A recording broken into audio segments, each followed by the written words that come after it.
If I were to ask you what the number one reason for divorce is, you'd probably give me some answers like abuse, adultery, money issues, drug and alcohol use, or just falling out of love. And those are all great answers and answers that a lot of people give for getting a divorce.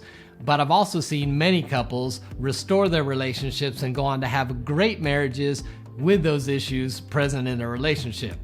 There's one issue, however, over time, that if left untouched in a relationship, most of the time leads to divorce, and that's what I want to talk about today on Relationshots.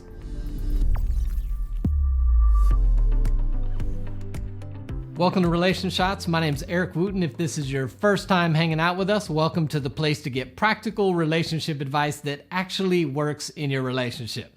If you've not already done so, go ahead and click the subscribe button and the bell notification so you don't miss upcoming videos.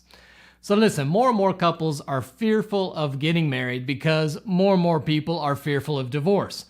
See, it seems like every time you turn around, you know somebody who's quit on their marriage. Now, some of them you saw coming before they ever got married, but other ones, you seemed happy.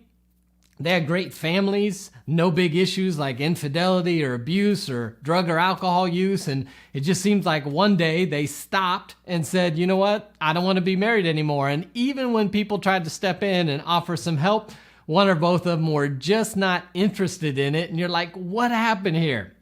Well, it's likely that they got their marriage destroyed by the number one cause of divorce in relationships: unmet expectations. Now, stay with me. You may not think that's qualified yet, but stay with me. Listen, unmet expectations in a relationship cause disappointment and frustration.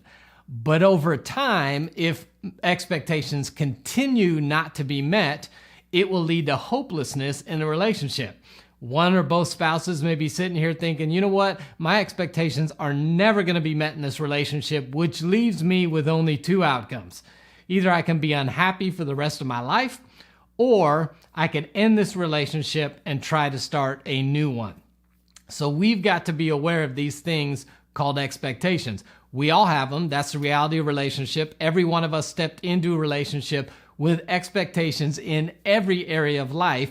And if you've not discussed them, then there's probably some expectations your partner has of you that you're unaware of. Likely, if you've been married for any time at all, you'd probably nod your head if I said, did your spouse have some unmet expectations or some expectations of you that you were not even aware of?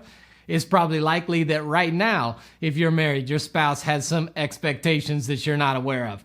And they show up from time to time when you get in trouble for not meeting them.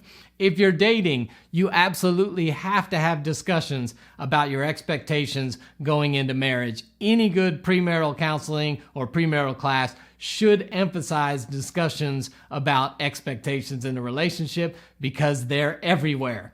And when they're not met, they usually show up in the form of conflict. So think about your last conflict with your partner and think about, was there an expectation behind it? For instance, maybe your wife expected that you would call to let her know you would be home late because she was making dinner. You didn't. She got upset. That was an unmet expectation. Or maybe you assumed that since your wife was the last one to drive the car and the empty light was on, she probably should have put gas in the car. Or maybe she assumed that you should be putting your dishes from the sink into the dishwasher and that expectation wasn't met. Or maybe he just had an expectation that you wouldn't drink too much at the family barbecue and you went over the limit. We have expectations around everything in our relationships, and when they're not met, that's usually where we find conflict. So just next time you're in a conflict, just stop and think, I wonder what their expectation was that I didn't meet that now has us in this place. So we've got to be talking about our expectations in a relationship, because if they're an unknown or if your spouse is unaware of them, they're not going to meet them, which is going to cause frustration in a relationship. So I'm going to give you 4 areas that I think we have expectations around that'll maybe help you start brainstorming so you can have those discussions. One area I would call foundational, right? We should have expectations that are foundational to relationship. Things like trust, like honesty, like faithfulness, like respect. Those are just foundational, but we've all got some expectations around what a relationship would look like, and those are foundational ones. The next one I would call relational. That's kind of unique to you. How do you like to be loved? Affection, emotional connection, intimacy. What does love look like to you in a relationship? Those are expectations you have. The next level would be functional. So think roles like parenting, who handles the finances, who takes care of the cars, who cleans the inside of the house, who takes care of the outside of the house. Anything that is functional to a relationship, you've got expectations around. You may or may not be talking about. And the last category I would call personal, and this is just all the little things that are unique to you. A lot of them are not big deals, but they can turn out to be big deals. Which way the toilet paper rolls, how you squeeze the toothpaste, does ketchup go in the fridge or in the pantry, does the temperature of the house need to be colder or warmer? These are all little personal things, but you have expectations around all of them. And if you're not having conversations around expectations, I promise you, you are experiencing, or your spouse is experiencing, unmet expectations. Now, here's a caveat. Sometimes we have expectations that are just unrealistic. And so sometimes we need to talk to a third party to find out, hey, here's my expectation. They say that's not realistic. I think it's realistic, to get some outside feedback.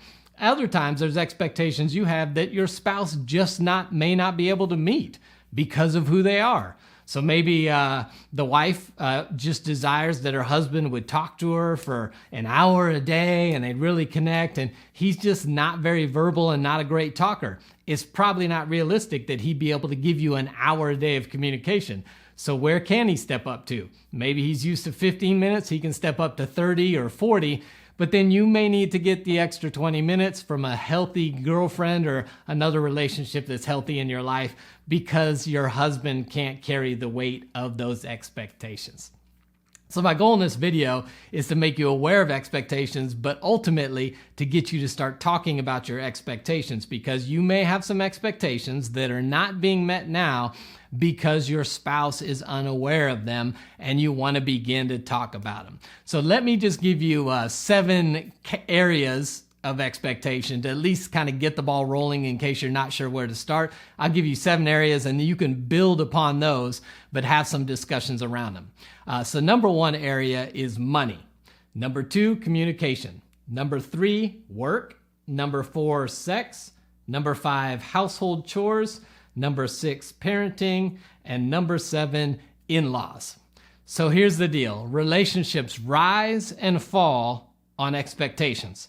And if unmet expectations are occurring over and over and over again in your relationship, I can guarantee you there's probably some disconnection and distance occurring, and you don't want to get to the place where one or both of you have fallen into a state of hopelessness that this relationship can ever meet their expectations. So begin having expectation discussions today. These should be regular because our expectations will change as we change, as the family changes, as finance changes. They will change over time. So we need to regularly in a marriage have conversations about expectations and trying to meet each other where we're at. And if there's times there's gaps, you may need to bring in some other people to help resolve the gap in that unmet expectation. I look forward to hearing your thoughts in the comment section below. I'd love to hear some of your expectations in marriage and how you've managed them if they haven't been being met. And if you think this video would be helpful to a friend, consider sharing it with them. I'll see you right here next time on Relationshots.